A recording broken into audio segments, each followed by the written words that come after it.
வணக்கம் நண்பர்களே, நான் வந்து மெக்கானிக் இளங்கோமணி பேசுகிறேன். இன்றைக்கி நம்மளுடைய யூடியூப் சேனலில் எந்த வண்டி பற்றி பார்க்க போகிறோம்னா, நம்மக்கிட்ட வந்து ஒரு ஆக்டிவா திருச்சி வண்டி வந்து ஸ்டார்டிங் ட்ரபிள்காண்டி வந்திருக்கு. இந்த கஸ்டமர் வந்து வண்டியை காலைல ஸ்டார்ட் பண்ணி பார்த்தேன், வண்டி ஸ்டார்ட்டே ஆகலை. அதுக்கு முன்னாடி நைட்டு வண்டியை நிப்பாட்டும் போது ஒரு மாதிரி அடைச்சி ஓடிச்சுனே அப்படிங்கிற மாதிரி சொன்னார்.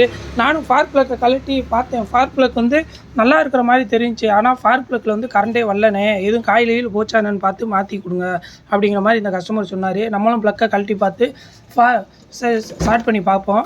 கரண்ட் வருவாங்க. ஸ்டார்ட் பண்ணி பார்த்தோம்னா கரண்ட் எதுவுமே வரல.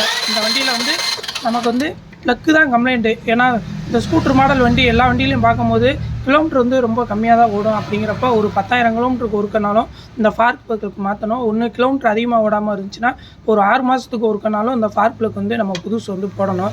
ஏன்னா நம்ம ஷோரூம்லேயே கேட்டிங்கனாலே தெரியும், இந்த ஸ்கூட்டர் மாடல் வண்டியில் வந்து ஃபார்க் ப்ளக் வந்து எத்தனை கிலோமீட்டருக்கு ஒருக்க மாற்றணும் அப்படின்னு கேட்கும்போது எல்லா வண்டிக்கும் சொல்லும் போது எல்லா கம்பெனிக்காரங்களும் 10,000 கிலோமீட்டருக்கு ஒருக்க மாற்றணுமாங்க. இது வந்து யாருமே வந்து ப்ளக்கை வந்து மாற்றுறதே கிடையாது. ஏதாவது ஒரு அர்ஜென்ட்டான வேலையாக போகும்போது இந்த மாதிரி வந்து ப்ளக்கு வந்து போயிடும். அப்படிங்கிறப்ப நமக்கு ரொம்ப சிரமமாக இருக்கும். இப்போ புது ப்ளக் வந்து நம்ம என்ன பிராண்ட் வாங்கியிருக்குன்னா, எம்ஜிகே கம்பெனி அப்பாச்சி 180க்குரிய ஃபார்க் ப்ளக்கு. ஏன்னா இதில் வந்து பார்க்கும்போது தெரியும் 2 டபுள் ஃபார்க் வர மாதிரி இருக்கும்.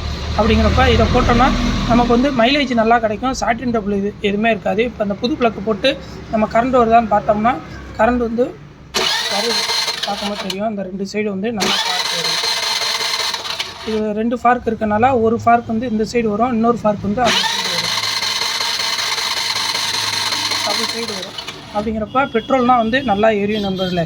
நம்ம எல்லா வண்டிக்கும் ஸ்கூட்டர் மாடலு இந்த பெரிய வண்டிக்கு வந்து இந்த லாங் ரேட்டு உள்ள வண்டிகளுக்கு எல்லாமே பார்க்கும்போது நம்ம இந்த சிங்கிள் ஃபார்க் எடுத்துகிட்டு இந்த அப்பாச்சி ஃபார்க் ப்ளக் போடுவோம். கஸ்டமர் எல்லாருமே நல்லா இருக்குண்ணே பெர்ஃபார்மன்ஸ், வண்டி ஓட்டுறக்கே பெர்ஃபார்மன்ஸ் நல்லாயிருக்கும். இந்த ப்ளக்குக்கு வந்து நம்ம ப்ளக்கை மாட்டும் போது இந்த ப்ளக்கில் வந்து புது ப்ளக்கில் இந்த இடத்துல வந்து லைட்டாக மறையில் வந்து லைட்டாக ஆயில் போட்டு மாட்டினோன்னா அடுத்த வாட்டி ப்ளக்கை கழட்டும்போது நல்லா ஃப்ரீயாக இருக்கும். ஏன்னா இந்த ப்ளக்கை கழட்டுறதுக்கு ரொம்பவும் கஷ்டமாக இருந்துச்சு. ஏன்னா இதுதான் லோக்கல் பிராண்டு போட்டிருக்காங்க. இது ஆயில் போடாமல் மாட்டினா ஒரு நேரம் ப்ளக்கு கட்டாகிறதுக்கும் வாய்ப்பு இருக்குது நண்பர்களே. அதான் இன்றைக்கி வந்து இந்த ஸ்கூட்டர் மாடல் வண்டி ஸ்டார்டிங் டபுள் வந்ததுனால இந்த ஃபார்க் ப்ளக் பற்றி ஒரு சின்ன பதிவு போட்டு தான் போட்டிருக்கேன் நண்பர்களே.